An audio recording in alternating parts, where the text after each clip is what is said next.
First of all, welcome back to Doing Diaspora as part of the Networking Institute series on Diaspora Engagement. I'm delighted to be joined today by a dear friend at this stage, started off as a colleague, but a dear friend, Emira Ajeti, based out of Kosovo, but been working globally for the last couple of years.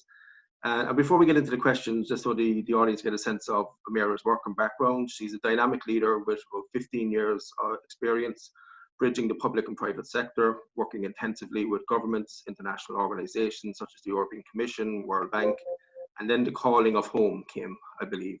And she moved back to Kosovo in about 2012. And since then, she's been working she served as the Markets and Export Manager at USAID Empower, where she had the misfortune of meeting myself. And from there on in, she began to see the power of diaspora, and particularly the linkages in trade and investment and export promotion. And what really shone through for her also was the energy and the passion of the entrepreneurs. So she's currently working at a similar USAID project, but she's also a diaspora advisor on various different topics. So that's a sense of Emira's background. Our most recent work between myself and Emira has obviously been in Lesotho, where we are both proud members of the Lesotho Affinity Diaspora. So a little bit of Lesotho on the inside, where she was involved in the development of the first ever national diaspora policy of Lesotho. And I have to say, as somebody that worked with Emira on that project, she did an incredible job, and I'm sure the clients would say the same. Finally, she serves on the board of iDiaspora, which is a leading global knowledge hub on diaspora engagement. So as you can see, her career has been channeling towards this diaspora moment in many ways. So Emira, great to see you, first and foremost. How are you? Great to see you as well. Doing well, mostly. Yeah. So look, the way we kind of shape this is very informal and just a conversation. And the kickoff question for many people, that I like to get a sense of is, where was their entry point to the diaspora? So from your experience in working, with the blend of public-private background, working with governments, working with the private sector, what was it about the topic of diaspora that really kind of attracted you to it and brought you to it? Good start. Well, as you noted, we met in 2000. What was the year? While I was working at Empower. Yeah, we won't let people a hold here. But I have to be honest. I think when it comes to the term diaspora, during our work, we have noted several times that people are not really familiar with the term or have not been really, entirely aware of what it means. I have to be honest, I think that I was always familiar with the term of diaspora ever since I was a little girl. And that's maybe probably because in the Balkans, actually, diaspora has a strong positive connotation. So most Balkan countries, including Kosovo, my country of residence, but also Bosnia and Herzegovina, which is my mother's home country, has always been proud of its diaspora because they've always stepped up and people have relied on it.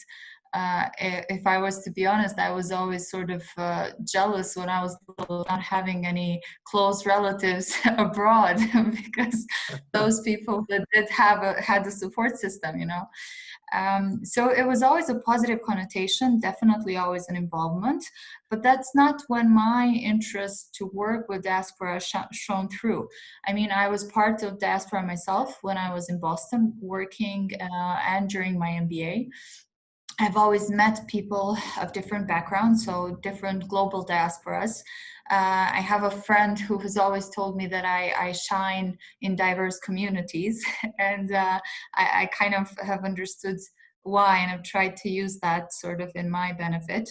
But honestly speaking, while working with the private sector and working with entrepreneurs and seeing some powerful diaspora stories in Kosovo, I have really started to understand the power of diaspora beyond remittances, beyond support systems for families, just the power the diaspora has in bringing that network, being the voice for their own countries abroad, bringing friends of their friends close to the home countries, and as well as serving great opportunities for investment in different companies in Kosovo that have raised their production capacities, that have started different outsourcing and innovative opportunities.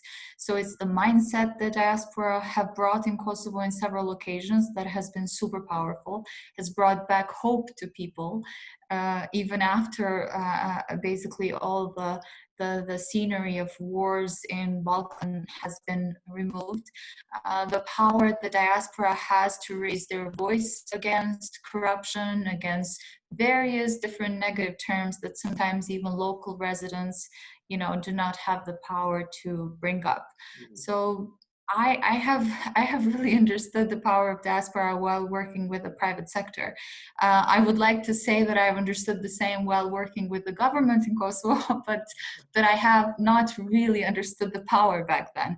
There was certainly a lot of initiative from the government of Kosovo while I was working for the government in 2008 and 2010 to engage with diaspora, with professionals, and there was a lot of cultural, social, as well as economical interest, of course, to bring back professionals.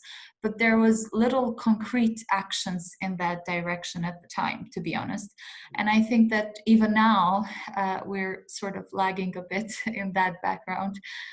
But globally to speak, the power of diaspora is so strong. And it is something that is only up and coming, if I can say that. Yeah, here we completely agree, and I think you use a word that sometimes we're afraid to use in diaspora engagement, and it's the word power. What's really interesting to me, and I'm a boring academic at heart. I read a lot on this topic. And Kingsley and I and the team, we talk a lot about soft power and smart power, and a smart power about being people to people networks. But part of the power that you mentioned is that essence of hope. And the message that this can be okay. I'd love to pick your brains before we get into the specifics of Kosovo, because I think the audience would love to know, is there anything unique in terms of the diaspora work in Kosovo? But when you speak of hope, and you mentioned remittances, and a lot of the debate is quite traditional. Remittances, human capital transfer, so on and so forth, and they're all critically important. But I'm a big believer in the idea of social remittances as well. And the sense of the transfer of not ideas in terms of technical ability or expertise, but ways of living, ways of viewing the world, and seeing the world in a different light. So you're kind of touching on that. You've lived it in many ways. Do you see that coming through in the next generation in Kosovo? Is it a bit more complex than that? Where's that kind of going in many ways? It is definitely very complex. I have to bring that up and put it out there. But there's new generations of diaspora members, basically, when it comes to Kosovo and the Balkans, who have integrated very well in lives abroad. And they go beyond the immigrants that once many of the Balkan people were in different European countries or US or elsewhere in the world, but it's mostly focused in these countries. And while before there was always that strong connection to the families back home and just to their homeland and to the lives that they've lived back home, and now I think it goes beyond that. So it's focused on opportunities of working in countries like the Balkans, various countries here. And that's a good thing, I think, because the youngsters with different expertise, with a mindset and work ethic that we actually need in the Balkans are seeing opportunities in these countries where it's actually easy to innovate and start a business that maybe is not present in the market. I mean, there are certainly barriers and there are certainly things that you have to go through and come across, but there's that emotional connection that your parents maybe have talked to you ever since you were little, and then there's that opportunity that you see. And people are always surprised. So the youngsters that do have that emotional connection when they come here, there are several success stories in Kosovo of youngsters who have not been born in Kosovo, but are third, second generation in Switzerland, in Germany, and who have come back to start a call center, an outsourcing business, have fallen in love with Kosovo in general, just how the life is here, and similarly in Bosnia and Herzegovina and other Balkan countries. And they have started their lives here, trying to make a bigger change, because here actually it's easier to do so somehow. You can see the impact. So it's there's a lot of I think changes in that sense, and I think it's something that needs to be explored. But there's definitely a lot of untapped potential when it comes to diaspora engagement. And that is mostly because it's not a short-term thing. In order to create the trust, to build the relationship, it takes not just a year or 2 or 10, it takes 15 or more years. So it takes time. And the one thing that I see that is in common with basically every diaspora that I've been in contact with, worked with, like you mentioned, in Lesotho and other African countries, Balkans, is that diaspora care. They always care. They may be frustrated, they may be annoyed, they may be irritated, but they do care and they want to be part of their families' lives, basically, if they still have connections back home, or they do care to explore that origin that they have. So it's really important to make use of this in a beneficial way. Completely buy into that. You know, I love the word that you're using, mindset. You know, I think what we see as well, I'm a big believer in looking at the wider context of everything we're working in, you know, and trying to draw part inspiration and part guidance from different trends in the world. And if you look at where the world has been over the last couple of months, you know, the mindset of individuals, companies, institutions will be reframed now.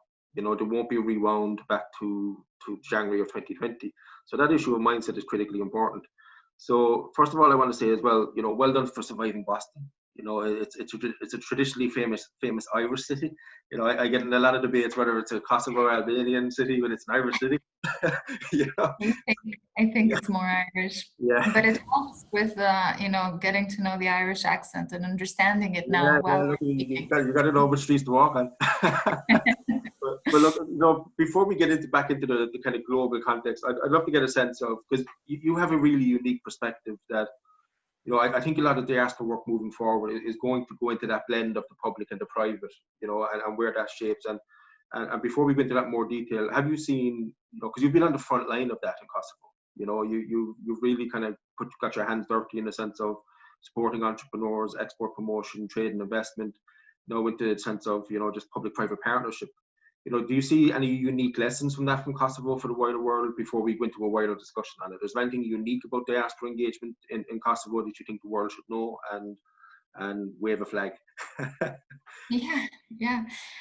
Well, I mean, I'm sure that this is more so unique to smaller countries, I suppose, which Kosovo is definitely. And just like globally in smaller countries, diaspora do account for the majority share of FDI inflows, so foreign direct investment. And for example, numbers of Kosovo's diaspora have been growingly accounting for the majority share of FDIs. Around 300 million annually, I think, go over in, you know, export services and foreign direct investment for Kosovo. So that's big for Kosovo. It accounts for 30% of Kosovo's GDP. And you can see this number growing.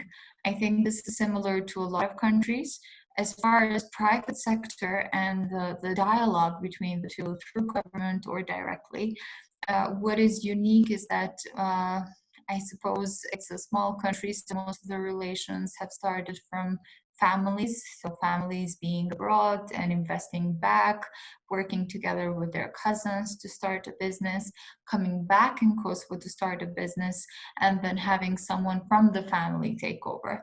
But I think the crucial point is that while working at the project where we actually met during the export services promotion and just the connection, the linkages between foreign markets and Kosovo, we have noted that there's a lot of partnerships that have developed beyond that family connotation. So basically, the trust in the private sector in Kosovo has evolved, let's put it that way, maybe more than the trust that diaspora has in the government. And this was a great achievement for us as a project at the time when we were working, because it took a lot of maybe different missions, inward sales missions, outward sales missions. So we went and picked and choose different companies that we would support to meet with different potential market export connectors, basically, who were diaspora members.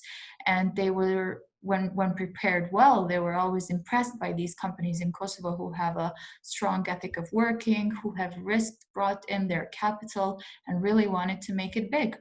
And then basically these relationships and partnerships became a win-win, a mutually exclusive win for both parties. And this is something that to see grow on its own and see it actually, blossom was actually very satisfying, even though these are, of course, small success stories. So it's not generally applied throughout Kosovo everywhere. But I think that this is a great sort of new step that took part in Kosovo that went beyond those family connections and the partnerships. Well, and I think I want to commend you and colleagues on that work, because I've seen it firsthand, and remember the first time we met was at that board dinner, and I think it was Switzerland. Yeah. That was an interesting evening. What I find amazing when you see this happen, in action and in life, it's quite magical. Diaspora engagement, and whether it's for business purposes, whether it's for philanthropic purposes, whether it's culture, whether it's tourism. So there's something powerful there, and you hit the nail on the head. I mean, part of it is about capturing those stories and letting people know that it's possible. But here's the difficult question, and here's the elephant in the room: the pace of doing business between the diaspora and businesses back home and the diaspora and government. Right, so you've worked now kind of globally, advising different governments, and still maybe with your little bit of your kind of private sector hat on. What have you learned during that work with government, and has anything really surprised you? Because I think you're touching on something really important when you talk about that pace, because sometimes diasporas get fed up of waiting for government in many ways. So has there anything surprised you? What have you learned? And good and bad in many ways. Mm-hmm. Well, I guess looking from the lessons learned from the private sector, particularly in Kosovo, but also elsewhere, you can see that the relationships that have flourished of linkages between diaspora and the companies back home, producers or exporters in particular, are those that were win-win, right? Those that actually work for both parties, where responsibility and respect towards each other is a common ground of starting towards a credible relationship and a trustworthy relationship. And in these kind of situations, in these kind of relationship, there is no discrimination. So you see basically a business or an owner of a business coming from a diverse community, building a relationship with an owner of a business of a different background in a foreign country, a diaspora member. You don't see this that much in the government relations in Kosovo, but also elsewhere. So this is something that is somehow a common factor. Governments tend to forget that diaspora members are rarely homogeneous. They're just a group of different people, different interests, different backgrounds, different work, and different professional backgrounds that can help back home. So basically, while not being very inclusive and getting to hear everyone out and just integrate everyone in the work that they do, then they discriminate, and of course that's where the frustration comes out of. So there were several meetings organized, for instance, while I was working at the government, not purposefully so, but they ended up being meetings of maybe older men in a room speaking about their connection with home and what they can do, what they can do, maybe speaking on behalf of new generations, but there was rarely new generation representatives in the room. And this is crucial because if you look at even many of the Balkan countries now, they're oriented towards digitalization, they're oriented towards ICT a lot because they see great opportunities in offering these services abroad. So not having different generations in the room, different backgrounds of all kinds, you're basically limiting yourself to opportunities. And private sector has learned not to do this for reasons of benefit, basically. But the governments tend to forget that. And also, in some of the work with the governments, even the work that we've done together and elsewhere, you always note somehow that while the governments have these various initiatives to develop a policy for diaspora, a strategy for diaspora, to engage with them in different manners, they do not have a strong sense of how long-term this work needs to be, or how diverse throughout government bodies this work needs to be. While of course there's a need for a leader in the institution, you need for this work to be dispersed across all entities, all ministries, because it's interrelated. It actually needs to be part of a central focus, I think. And this is something that surprisingly is not really that common to note from governments when you talk to them, although they are to be commended to start working on various policies and strategies for diaspora and to look at their diaspora. But I think that needs to be done very sensitively and carefully also. It's hit the nail on the head. And, when you talk about the, even the intergenerational side of it, we say this in the context of Ireland, we had a tendency for many years for it to be male, pale and stale, as the saying, but I think you're touching on something that is, really at the essence of diaspora engagement. And I want to pick up on 2 points. When you talk about relationships and trust and the essence of that taking time, what's really interesting for me looking in and around diaspora engagement is that it's often seen as the kind of quick fix, that we will target community X for X amount. If we get everybody in the community to give us $20, the country will be fine. That the world doesn't work like that, and people forget the hard work that's involved in this. So I thank you for sharing your stories of the trade missions and building those relationships. And coming back to that intergenerational piece, we have a saying that we've taken in the context of Kosovo. Kosovo does not have one diaspora; it has hundreds of them. It has a diaspora that are kids of 5 to 15, maybe kids that are in college, dentists, architects, and that nuance I think is missing in the engagement strategies. So I thank you for picking that up. You talked about the long-term lens of it, and you've given some already, but I'll ask the question in a more structured way because you might like to kind of bullet point it out for people. Just say I'm working for government X. And I come to Emira Ajeti and I say, look, I want tips on diaspora engagement. Tell me what I must do. What would you tell me? Or what you must not do. Well, we'll begin with must, and then we go to must not. Yeah, true that. Well, first of all, as I mentioned sort of earlier, I think the voice of diaspora needs to be heard.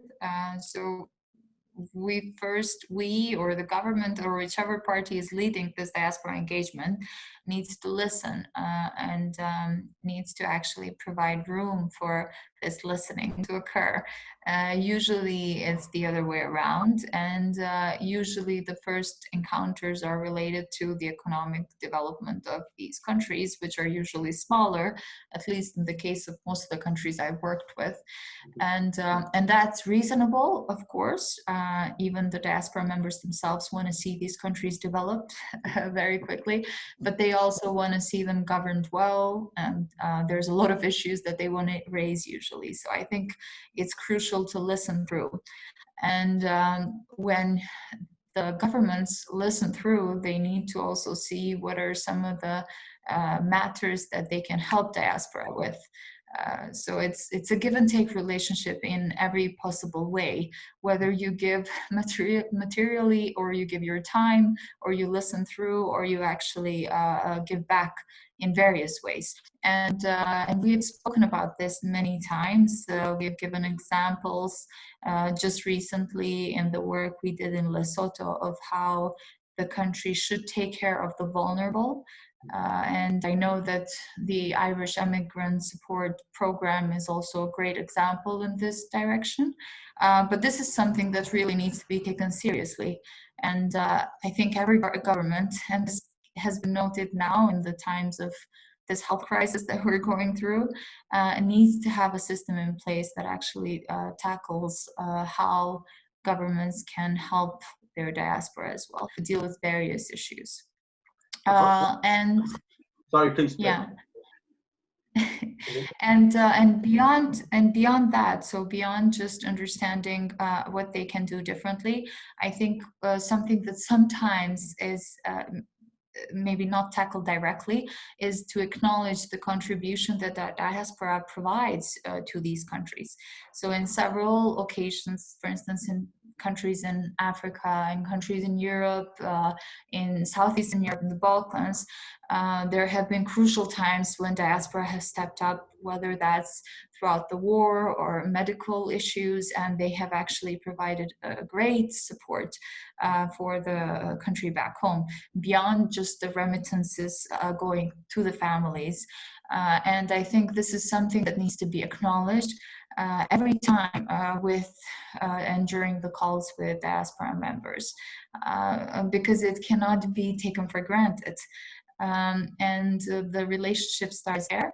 As far as trust and following up on promises, I mean, lots of governments tend to be short-term in one way or another, and then basically lots of stories or lots of initiatives are missed out on, and they do not have a follow-up to them, and then there's disappointment from the other end. Diaspora members are usually very sensitive. Sometimes, like in the case of Balkan countries, which heavily depend on remittances from diaspora, which they use for consumption, diasporas actually tend to be way more active in criticizing the government for corruptive actions or other actions than the residents of these countries, which are actually dependent on remittances and, you know, are thinking of going abroad again, just like their family members. So it's very crucial how you deal with diaspora members, and just not acknowledging them as part of someone that you need to report to of what and how you're developing the country is first no basically in this relationship. And I think that diasporas can be very penalizing in this direction. So, you know, governments need to really think twice before they speak with diaspora and how they want to develop this relationship, which can be hugely beneficial. The governments need to look out. No, I think, look, let's just go through that, because I think it's incredibly rich, you know, and you kind of covered the what not to do as well, kind of quite eloquently.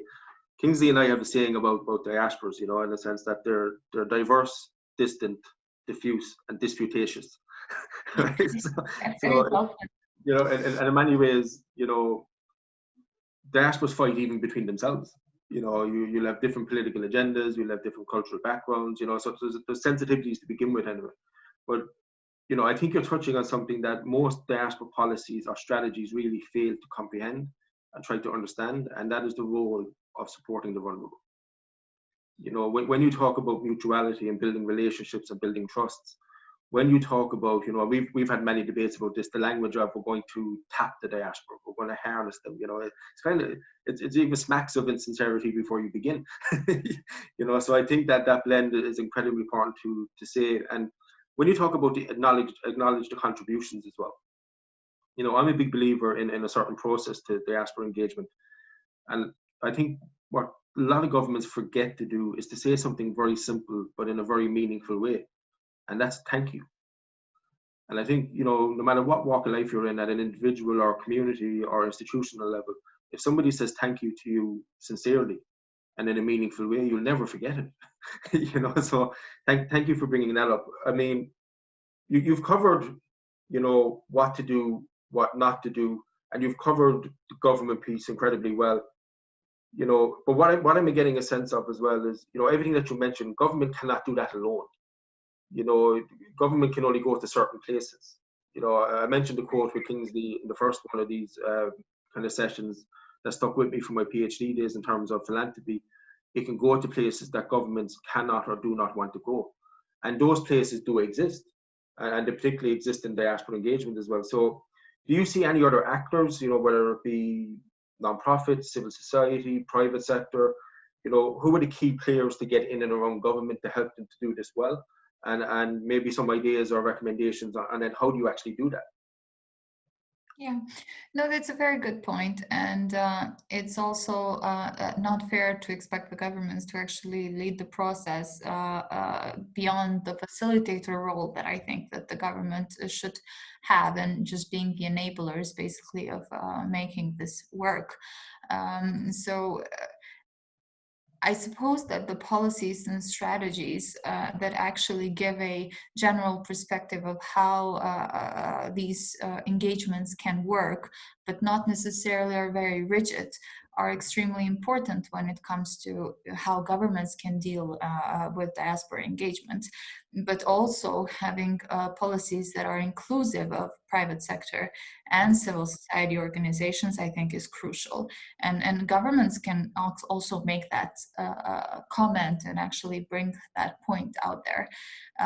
As far as the importance of integrating private sector and building that partnership with diaspora, I think that's extremely crucial. As I was mentioning earlier, there's a lot of opportunities there, and there's a lot of opportunities to back up different civil society organizations that work in this direction. When it comes to even countries globally, you look at various corporations and how they are consist basically of different communities that are very diverse. You have leaders of big companies, the big players, who are actually diaspora members of biggest countries out there now, like India, Ireland, and everything else. So We just tell people we are. yeah. I've seen that, yeah, in Boston. But I think it's crucial to actually to integrate the existing or the moving corporate social responsibility out there now in this direction. These different diaspora members who can help professionally, who can give technical advice to various companies back home, who can develop a system, can go even beyond that and help these countries back home as corporations. And I think corporations are working towards this as well in terms of understanding what their employees value and what is important to them. I mean, we have, for instance, even in Kosovo, a corporate social responsibility organization that tries to work in this direction and that has tried to cooperate with diaspora at a very small level in this direction, though. And this is something that I think still needs to be explored even globally further. I think that even globally, this has not been sort of tapped into, as you mentioned earlier, as much as it can and it should. Our communities now are very diverse everywhere. So if you look at a company, it's made of people coming from various backgrounds, various interests, and having different passions, be that their mother's country of origin. So I think this is something to really look into and take care of in various ways. And when it comes to what we're going through right now with different racial and equality issues globally, I think this is something that we are already noticing with various corporations that are looking into making sure that they act responsibly and represent their employees, I guess, in a good way, or how they want to be represented. Absolutely, and look, that's what makes me hopeful for the future. And we've had many conversations, but one of the things, look, personally between us, or the people who will be able to listen to this, one of the things that impressed me most about the first time I met you when we sat down was how central you put your values to your work. And that's what makes me quite hopeful for the future. Sitting down with students and within the universities, or young people that don't go to university. They're not going to put up for the old days of, not doing what's right. So I think you're touching on something that's just the way I've been kind of framing it in my mind, just to try and give a bit of hope to people, is, we've gone through a diaspora moment, but I think everything that you just outlined in the last couple of minutes around, creating equitable societies, racial justice, diversity and inclusivity, that's going to transfer from a diaspora moment to a diaspora movement. And once we hit the movement stride, that's when this is going to happen. This is when it's going to take off. So you're coming at this at the right time, So look, I don't want to take too much of your time, but we've kind of 5-10 minutes left, and I'd love to kind of just get a sense of, you've been in and around, with your MBA background, but you've also been in and around with the governments, the international organizations. So you have that incredible blended sense or radar of diaspora engagement. I'm quite boring. I just read books on it. So where do you, if I asked you to look into your crystal ball and I said, Emira, diaspora engagement, we're sitting here in 5 years' time, what will we be talking about? Tough question. Well, I always look positively at the future, actually. So I would definitely expect us to talk about something that goes beyond of our thoughts today. So basically, I would expect that the world... Yeah, true. I would expect that the world would be going through various movements, especially looking at the younger generation, what you're mentioning now. So it's very interesting with technology and the connectivity that people have these days. I'm always surprised, for instance, when I work with youngsters in Kosovo, in the Balkans, or in other countries, as well as in the US. And of course, there is difference in mentality and this and that, but sometimes there is little difference, to be honest. And you see the youngsters stepping up and saying that, they're against this and against that, and they want things to change. And that's so positive. And so by default, I would see us talking about different things in 5 years because these younger players would be making that change. There's various initiatives that go beyond diaspora, but also that have sort of been promoted or encouraged by diaspora members, to be honest, when it comes to equality, etc. I mean, there's different diaspora organizations abroad that are, for instance, serving to communities specifically to raise questions and issues on equality, on inclusion of women, on the role of women in families, in governments, etc., etc. And while this comes internally from the smaller developing countries, it is supported by diaspora members. Some of the remittance inflows come from different young women who are actually now working in powerful positions in various corporations abroad, and that changed the dynamics in the families back home.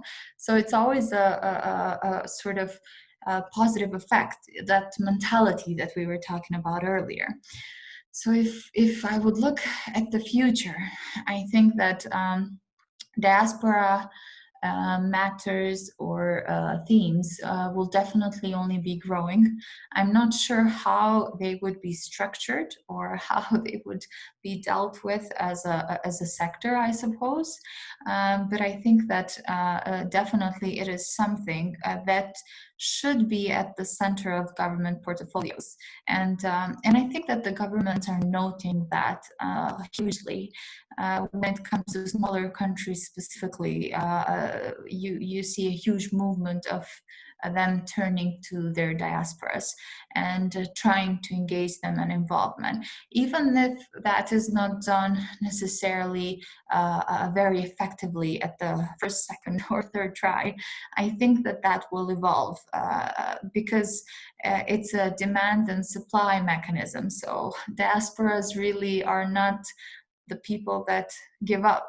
So usually yeah, so usually that connection remains, and even if the generations, the first generations or second generations, integrate very well in the countries of residence, they usually pass on that connection in one way or another. So you see a lot of passionate people actually integrating and considering, for instance, countries of origin is something of a win-win situation to invest in, etc. And most importantly, I think that the connections that we bring in the table now are global as it is. So diaspora members having a voice and in the various communities abroad, and talking to different friends of theirs of different professions have a huge impact basically on the countries of origin. I mean, there are several cases of investments coming from non-diaspora members to Kosovo through friends of diaspora that have been hugely successful. Just recently, there's a producer actually in Kosovo who has had a partner from Netherlands see an article somewhere published in Netherlands about how production and investment in Kosovo is really not as safe, and maybe it's something that needs to be considered, etc.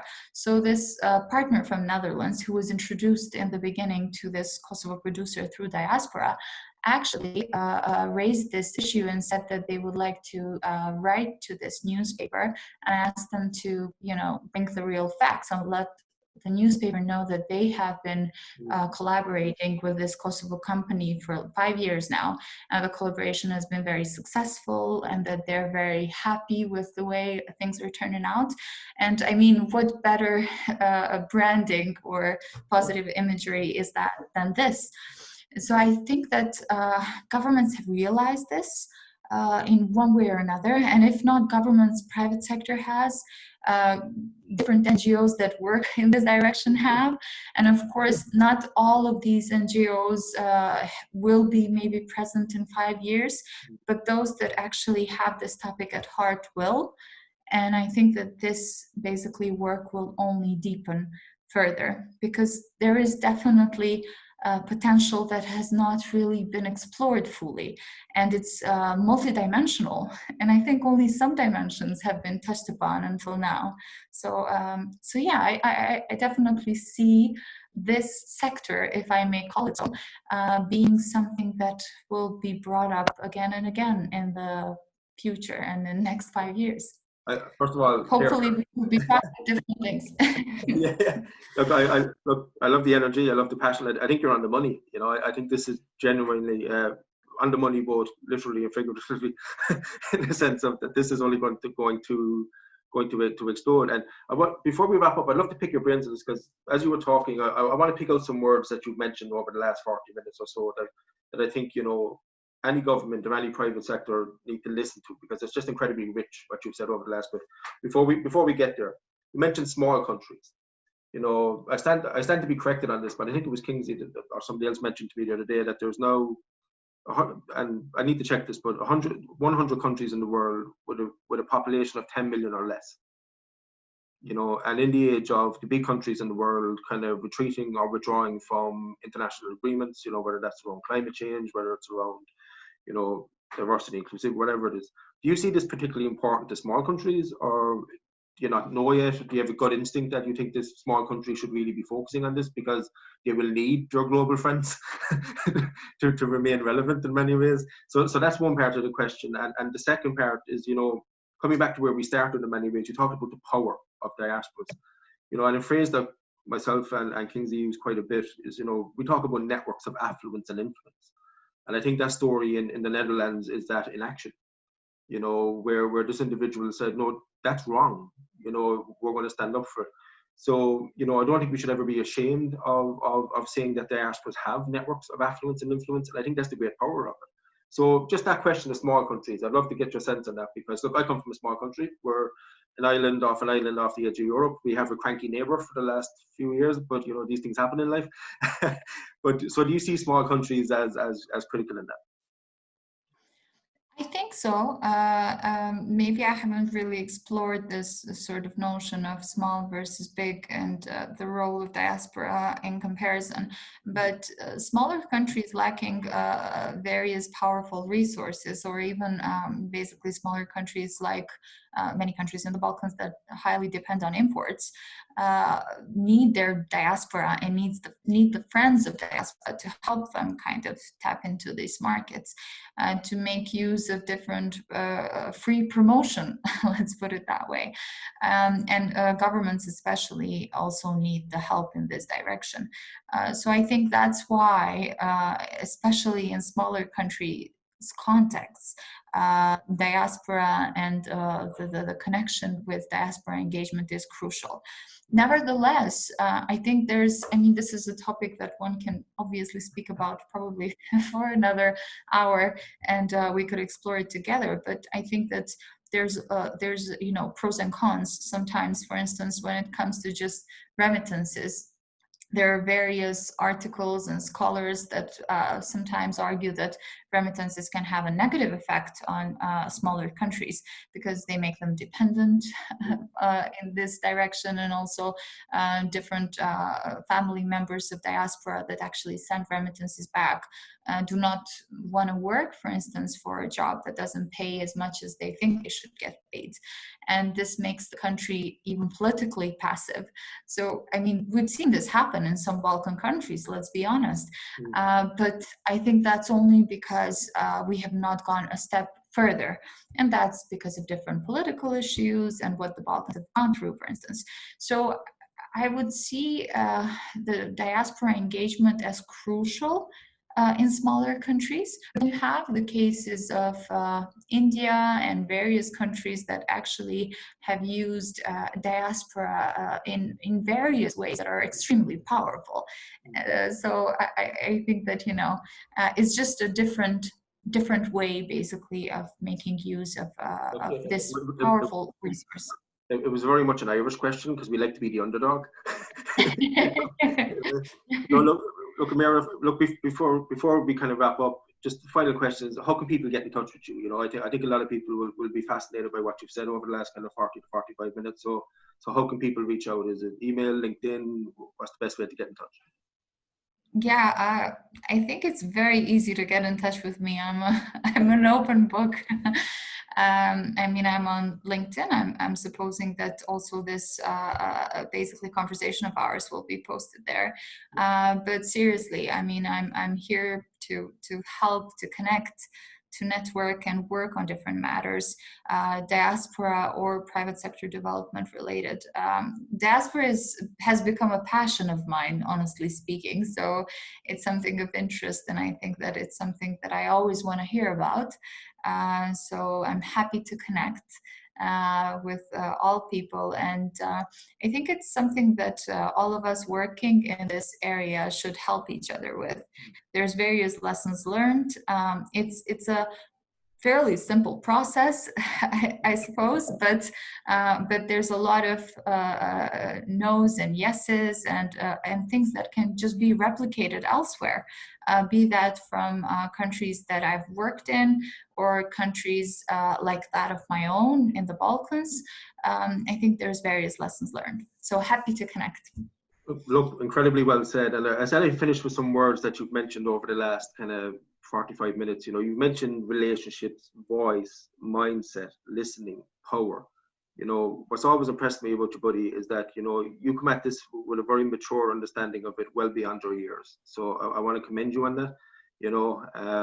I think the future is bright. I don't know if I ever told you the story, but for the people listening, I will tell the story.